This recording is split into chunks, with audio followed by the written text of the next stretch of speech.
вақте ки оилаи ҷавон барпо мешавад, муҳим аст ки ҳам писар ва ҳам духтар аз падару модарашон психологически ҷудо шуда бошанд. яъне ки албатта ки онҳо ба синни камолотрасидагӣ ҳастанд, физикӣ ҷудо ҳастанд, вале психологически, равонӣ бисёр вақт, яъне сепаратсия мегӯянд дар равоншиносӣ, сепаратсия шудагӣ нестанд, яъне ки ҷудо шудагӣ нестанд.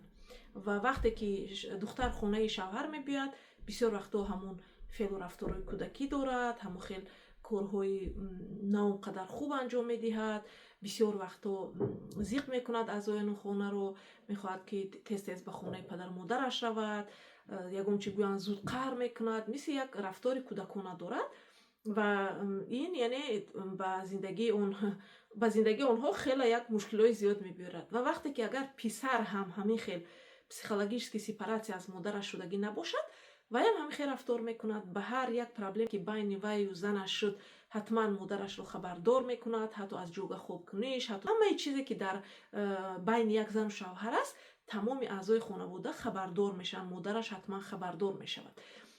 ва ин хели оилаҳо мутаассифона дуру дароз давом намекунанд. Агарам давом кунанд, дар ин хел оилаҳо муносибати солим нест, муносибати носолим аст.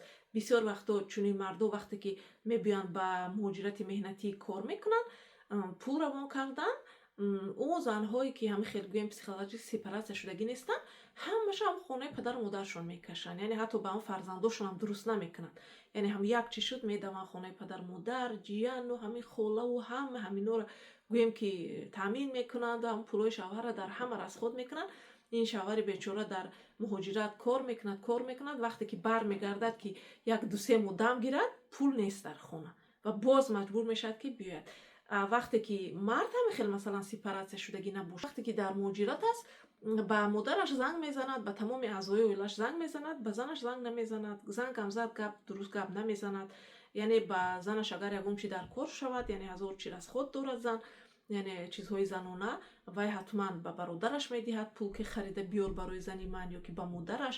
хулоса яъне ҳатто агар зиндагиш ҷудоам бошад, ба занаш пул намефиристад, ба ягон каси дигар мефиристад ки харид карда биёр.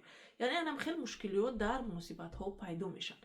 ҷавонҳои муҳтарам, пеш аз оне ки шавҳар мекунед ё ки зан мегиред, кани бинед ки шумо воқеан психологически аз падару модар ҷудо шудед. яъне ҷудо шудан маънои гӯш накардан, эҳтиром накардани онҳо нест.